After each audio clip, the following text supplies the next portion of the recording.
ഞാൻ ആലോചിക്കുകയായിരുന്നു നമ്മുടെ കിച്ചുവിന്റെ കാര്യം. കിച്ചുവിന് എന്ത് പറ്റി? പച്ച പാവായിരുന്ന ചെക്കൻ ഇത്ര പെട്ടെന്നൊരു കല്യാണം കഴിച്ചു എന്ന് എനിക്ക് വിശ്വസിക്കാനേ വയ്യ. ഈ പ്രേമത്തിന് കണ്ണില്ലെന്നല്ലേ, ഇതും ചെയ്യും ഇതിനപ്പുറവും ചെയ്യും. നമ്മളും അങ്ങനെ തന്നെ ആയിരുന്നല്ലോ. നിന്റെ അച്ഛന്റെ കണ്ണ് വെട്ടിച്ച് 1 കൊല്ലമല്ലേ പ്രേമിച്ച് നടന്നത്? അതിന് ഇയാള് പച്ച പാവൊന്നും ആയിരുന്നില്ലല്ലോ. പാവമാണോ പിഴയാണോ എന്ന് ഇങ്ങനെയൊക്കെയല്ലേ അറിയുന്നത്. അവന്റെ കണ്ണിന്റെ പുറത്തൊരു കറുത്ത പാറ വീണ് കിടക്കുന്ന കണ്ടില്ലേ? ലവിന്റെയാ. ഏതായാലും നമ്മുടെ കമ്പനിയിലെ ഒരു സ്റ്റാഫല്ലേ, നമുക്കൊരു വിവാഹ സമ്മാനം കൊടുക്കണം. അതെ അതെ, ഞാനും അത് ആലോചിച്ചു. നാളെ തന്നെ ഒരു ഗിഫ്റ്റ് വാങ്ങിച്ചു കൊടുക്കും. അയ്യോ അതുപോരാ, ഒരു സർപ്രൈസ് ആവട്ടെ. നമ്മൾ തന്നെ അത് നേരിട്ട് അവരുടെ വീട്ടിൽ കൊണ്ടുപോയി കൊടുക്കും. അവരുടെ വീട്ടിലാ? അതെ, അതിനെന്താ? ഒന്നുമില്ല, പക്ഷെ നമ്മളെ ശമ്പളം വാങ്ങുന്ന നമ്മുടെ സ്റ്റാഫിന്റെ വീട്ടിൽ നമ്മൾ പോകുന്നത് അത് വേണോ? വേണം. ഈ മനുവേട്ടന്റെ ഒരു കോംപ്ലക്സ്. മനുവേട്ടൻ വരുന്നില്ലെങ്കിൽ വരണ്ട, ഞാൻ പൊയ്ക്കോളാം.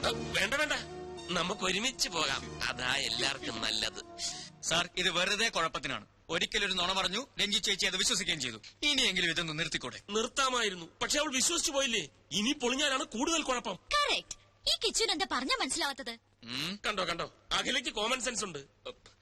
പിടിച്ചു നിൽക്കാൻ ഞാൻ ഒരു നുണ പറഞ്ഞുപോയി. അതിൽ നിന്ന് രക്ഷപ്പെടാൻ ഞാൻ എന്തോ ചെയ്യണം? തൂങ്ങിച്ചാവണോ? Yes sir. ഞങ്ങളിപ്പോ എന്താ ചെയ്യേണ്ടത് സാറ് പറ. ഒരൊറ്റ മണിക്കൂർ നേരത്തെ കാര്യം. നാളെ രാത്രി ഞങ്ങൾ രണ്ടുപേരും നിന്റെ വീട്ടിൽ ഡിന്നറിന് വരുന്നു. മടങ്ങി പോകുന്നത് വരെ ഞങ്ങളുടെ മുമ്പിൽ ഭാര്യ ഭർത്താക്കന്മാരെ നിങ്ങൾ അഭിനയിക്കുന്നു. അത്രേ ഉള്ളൂ. സിമ്പിൾ അല്ലേ? അതിലും സിമ്പിളായി വേറൊന്നുണ്ട്. എന്താ? ഞങ്ങൾ ഹണിമൂണിന് പോയെന്ന് പറഞ്ഞ പോലെ. അതൊന്നും വേണ്ട, അയ്യേ, ഞാൻ പറയുന്ന പോലെ കൊണ്ട് കേട്ടാ മതി. പക്ഷെ വേറെ പ്രശ്നമുണ്ട് സാറേ. ഒരു പ്രശ്നമില്ല. കിച്ചുൻ എന്താ എത്ര ഭയം? ഞാൻ റെഡിയാ. അതല്ല പ്രശ്നം.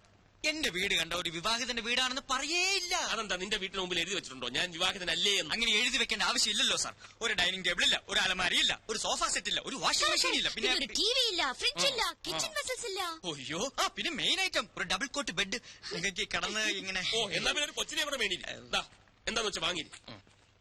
ഞാൻ ഡബിൾ കോട്ട് വേണ്ട. അയ്യോ, രഞ്ജു ചേച്ചി ചോദിച്ചാൽ ഞാനെന്ത് പറയും? ഡബിൾ കോട്ട് റിപ്പയറിന് കൊടുത്തിരിക്കാന്ന് പറഞ്ഞാൽ മതി. ചെല്ലി ഒരു ഡബിൾ കോട്ട്.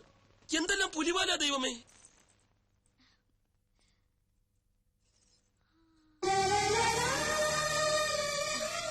കിച്ചു എങ്ങനെയുണ്ട്? സാരി എനിക്ക് ചേരുന്നുണ്ടോ?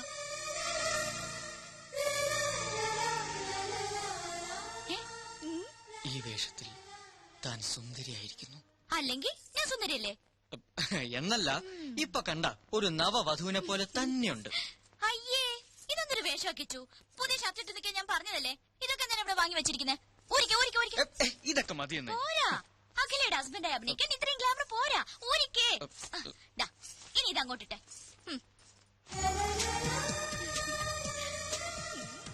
കണ്ടോ, ഇപ്പൊ സുന്ദര കുട്ടനായി. കണ്ണാടിയിൽ നോക്കി. ഇപ്പൊ correct match. Made for each. അയ്യടാ. അയ്യോ, ഒരു കാര്യം മറന്നു.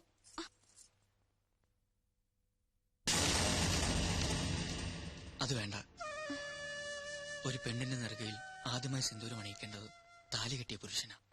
ആ പാവത്തിന്റെ ചാൻസ് നഷ്ടപ്പെടുത്തണ്ട. മനസ്സാരെത്തി. ഗുഡ് ഈവനിങ് ചേച്ചി, വരൂ അകത്തോട്ടിരിക്കാം. എങ്ങനെയുണ്ട് ചേച്ചി എന്റെ കുടില്?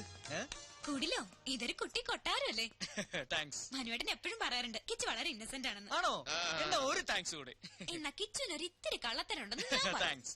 അയ്യോ, കള്ളത്തരോ? അതെന്താ? ഒരു കാര്യം മാത്രം കിച്ചു മനുവേട്ടനോട് ഒളിച്ചു വെച്ചു. എന്ത് കാര്യം? കല്യാണ കാര്യം. അത് ഞങ്ങളാരും അറിഞ്ഞില്ല. അത് ഞാനും അറിഞ്ഞില്ല.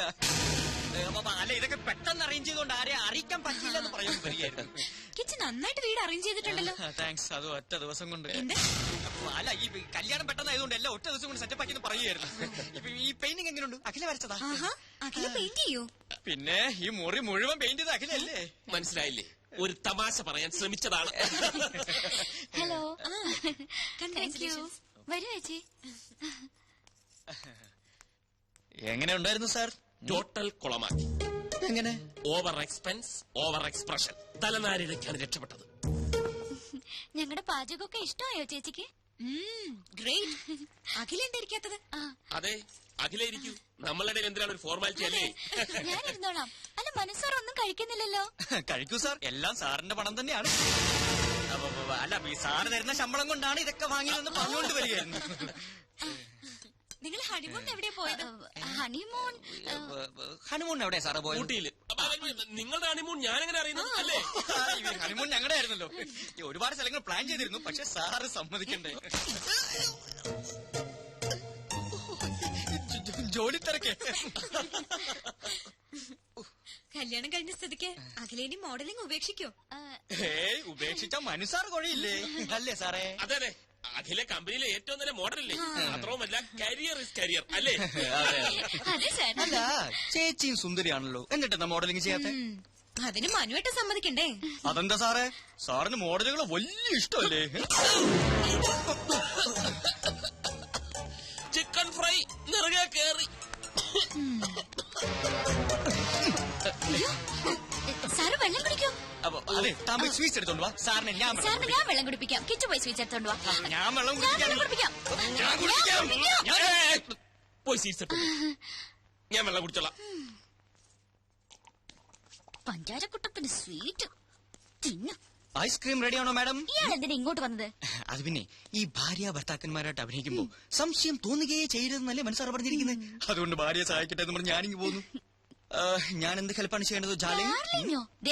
ഭർത്താവ് ചമ്മലൊക്കെ അവരുടെ മുന്നിൽ മതി. എന്റെ അടുത്ത് കാണിച്ചാലുണ്ടല്ലോ, ഇതെടുത്ത് മുഖത്തൊഴിച്ചു തരും ഞാൻ. ഒരു ഡാർലിംഗ്. എഴുന്നേറ്റുള്ളൂ. അയ്യോ എഴുന്നേറ്റോ? ദാ ഐസ്ക്രീം. സോറി, തണുത്ത ഒന്നും ഞാൻ കഴിക്കാറില്ല. താങ്ക്സ്. അയ്യോ, മനു എഴുന്നേക്കാണോ? അത് പറ്റില്ല. കഷ്ടപ്പെട്ട് ഞാൻ ഇതൊക്കെ ഉണ്ടാക്കിയത് ആർക്ക് വേണ്ടിട്ടാ? കഴിക്കൂ മനു പ്ലീസ്. എന്നാ മനസ്സാർ കഴിക്കൂ. അയ്യോ സാർ, ഞാൻ അറിയാതെ. അയ്യോ സാർ, ഷർട്ടിലെല്ലാം ആയി. ഐസ്ക്രീം അല്ലേ? ഞാൻ തുടച്ചു തരാം. കുഴപ്പമില്ല. അയ്യോ പോയില്ല. മതി, ഞാൻ വീട്ടിൽ പോയി വാഷ് ചെയ്തോളാം. എന്തിനാ ഇത്ര ധൃതി? അയ്യോ എവിടേക്കേ പോകുന്നത്? ഇവിടെ ഇരിക്കൂ.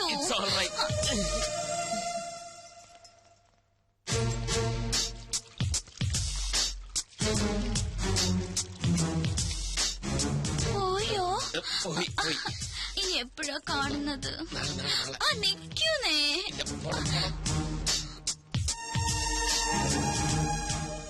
ഫുഡ് കുറച്ച് ഓവറായി പോയി.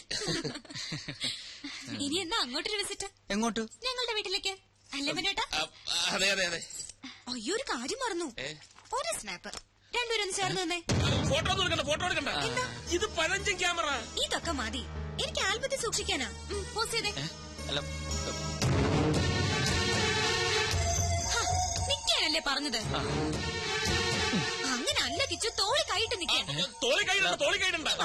അത് out of fashion. Out of fashion Kichu കൈയിട്ടെ.